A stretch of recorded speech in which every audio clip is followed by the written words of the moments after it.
This morning, we begin what is known as the season of Advent. Such a short announcement may not sound very exciting, and in fact, for some, it may even lack meaning.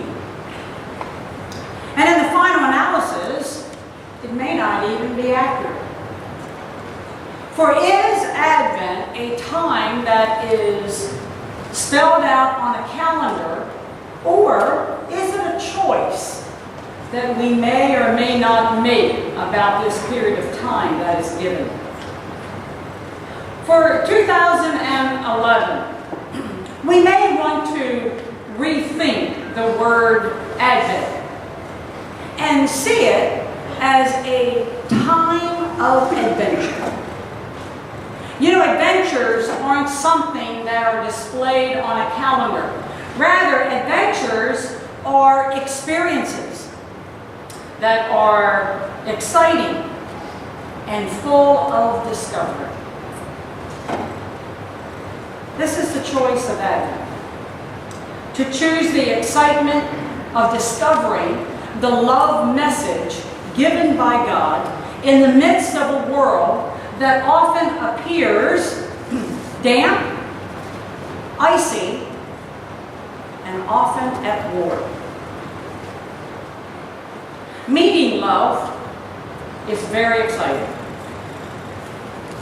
And discovering that love is meant for us is what makes life happy. That realization will be the time of adventure for 2011. Because over the next few weeks, we will be hearing and seeing and experiencing gifts that cannot be contained, that are readily given to you and me on a daily basis. This time of adventure in 2011 is not simply a time to just hear about God. It is a choice to meet God when, where, and how God chooses to be found. Unfortunately, however, you and I often find ourselves going through life as though we are asleep. Totally unaware, or seemingly unaware, as to how the world's issues are changing all about us. Totally unaware as to how our beliefs, values, and ethics are being challenged on a daily basis. Now, Jesus is aware of this because, as Navy just read out of the Gospel of Mark, he was fully aware of how his initial disciples had the tendency to not stay awake, to be alert. And he also knows that that temptation is alive for you and me as well, as we find ourselves traveling through our physical and spiritual lives here on earth. It seems as though it's easy for us to close our eyes to the world's ills and problems as we muddle through, hoping that wherever we come out will be the best for us at our specific stage in life. But we need to cure our sleepwalking by staying alert and aware for this time of adventure in three main areas. And the first area that you and I need to stay awake in is our spiritual life. You know, alertness to our own spiritual awareness is very critical as a follower of Christ. As I said earlier, our beliefs are challenged every day. Our values are tested every day. Our ethics are on the front ground every single day. So spiritually, have we studied enough? Have have we prayed enough to be spiritually awake? Or have we fallen asleep? Unfortunately, a lot of us have the tendency to fall asleep spiritually. Because, let's say that we're reared in Sunday school. We reach that certain age, much like some of you parents have with your teenagers. They reach that age, mom and dad know nothing else from this time forward. It seems like overnight we've lost all of our wisdom. And yet, spiritually we do the same thing. We feel as though we've learned it all. We know it all. And we tend to be complacent, much like those Pharisees were. But Jesus honed in on a very important lesson and sought to emphasize to not only his original followers and the people that gathered on those hillsides, and to you and me, even in 2011, that spiritual development is an ongoing thing. And it takes place our entire lifetime. Falling asleep spiritually is very tragic. A story is told of a little boy who, having grown up in the country on a farm, had never had a chance to see the circus. And he happened to learn that the circus was going to visit his town. Well, he was excited. In fact, he was so excited that he begged his parents a week or so before the circus even hit the area, could he go? And on the day that it was arriving, he was ecstatic. And, oh, please, can I go, can I go, can I go? And both his parents said, you may go as long as you get all of your chores done. And so, he immediately went out. He never did his chores that fast in his entire life, but every single one got done. And when he went back in and told his parents, they surprised him by giving him a whole $1 to spend at the circus. Now, they lived about a half a mile out of town. He didn't walk into town. He flew, it seemed like, into town. And as he was running in on the main street, he saw both sides of the street lined with people.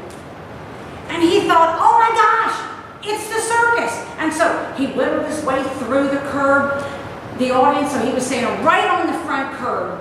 And oh, to his surprise, he saw the elephants as they walked by, and the tigers in the wagons, and he saw the camels, and he saw the guys on stilts, and he saw the ringmaster, and he saw some wagons that were going to have the sideshows, and then he saw the clowns bringing up the rear of that wonderful parade. And as the last clown happened to walk by him, he took his $1 bill and he stuck it in the clown's pocket. And he went home very happy. Unfortunately, he didn't get to see the circus. He thought he did. But he wasn't alert enough or aware enough to ask someone, is this all there is?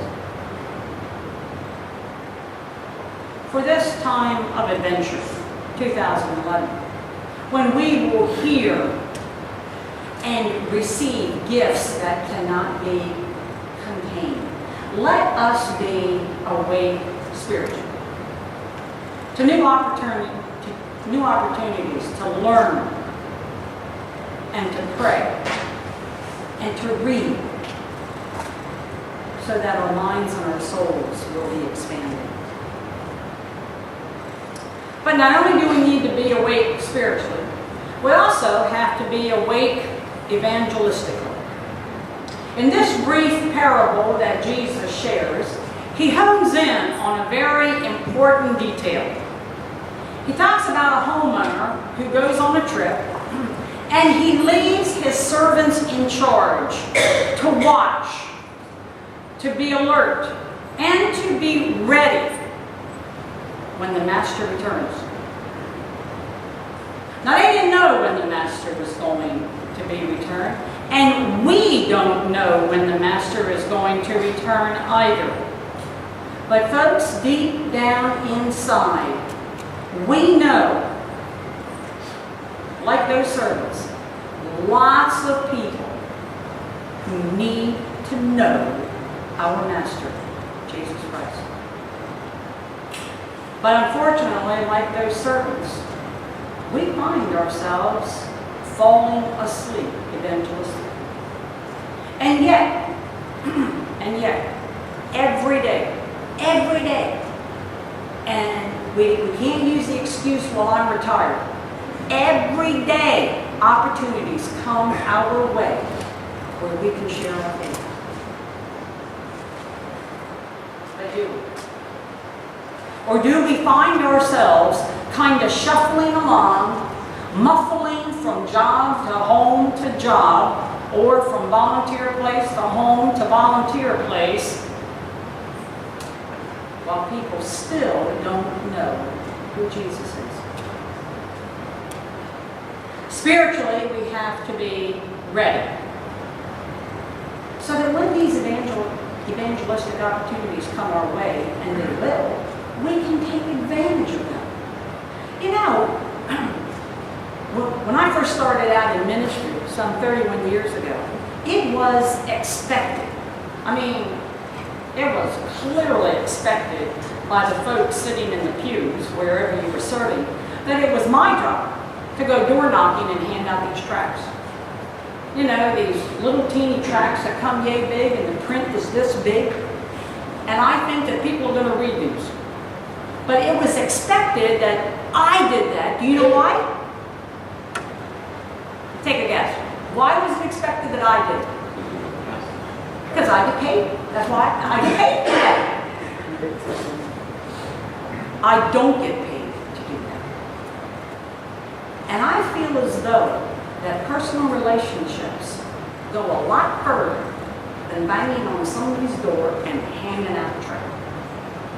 You can get a lot more across in an evangelistic opportunity by just being who you are, and people will be able to see that love of Christ come through you in what you say and in what you do. But we have to be ready to take advantage of those opportunities. But if our spirituality stays all bottled up inside of us, we might as well be asleep. The story is told of a gentleman who happened to be walking by a church one day, and he noticed that there was this long line. Curious as to what was going on inside that church, he decided to stand in line. That was very slow moving. He was one of these that kept looking at his watch because he had to be someplace by a certain time. But his curiosity got the best of him, and so he stood in line. And it was one of these churches that had, much like the Thomas Jefferson Memorial and the Lincoln Memorial, that had 2 tiers of steps. You know, and so he finally made his way up both tiers, and slowly but surely he was making his way down the center aisle. Now when he got to the end, this is what the holdup was. He noticed that people were kind of crammed in like fish in a bowl because they couldn't leave. But there what they saw at the end of that aisle, chained to a pulpit, was Jesus. And so after he made his way up to Jesus, he said, Lord, what on earth has happened? Who chained you to this pulpit?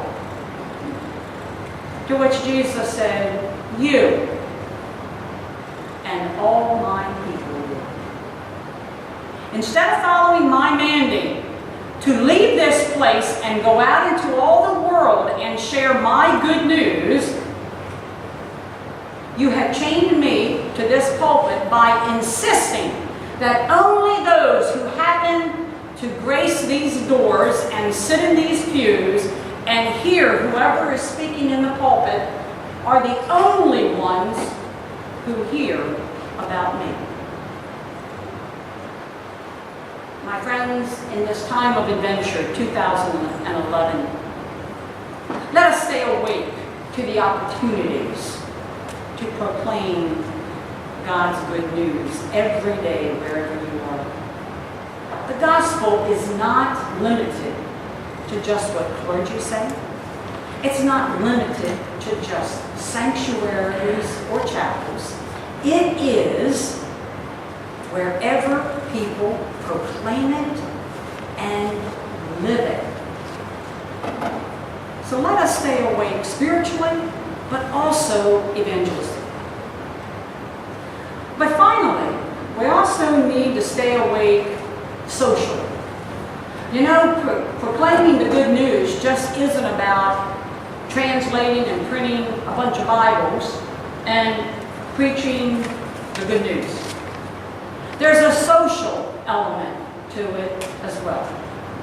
Jesus even said, clothe the naked, feed the hungry, comfort those who are sick. That's all part of what is called the social gospel. Again, how tragic it is to be spiritually alert, evangelistically prepared, but socially asleep. As Jesus said in this parable, we are mandated to watch, to be awake, to be alert. And part of that alertness is being sensitive and aware to the needs of others. A writer who was living in an Eskimo village to study that culture became increasingly aware that it is often a very harsh climate. Eskimo children are reared from day one on how to survive in that climate. They are trained to observe the sky and the tundra. They are trained to listen to the sound of the wind and the sound of the ice. They're also trained on how they can best yet come to the assistance of others rather than themselves. And so when this writer, who stayed there quite a few weeks, asked the Eskimo children to draw pictures, they never drew pictures of themselves. They always drew pictures of others. Their minds are trained to go outward, and their minds are always alert on how to help others. In this time of adventure, 2011, let us keep alert to our spiritual life. Let us be awake to proclaim Jesus' good news, and let us stand ready to help others in the name of Jesus Christ.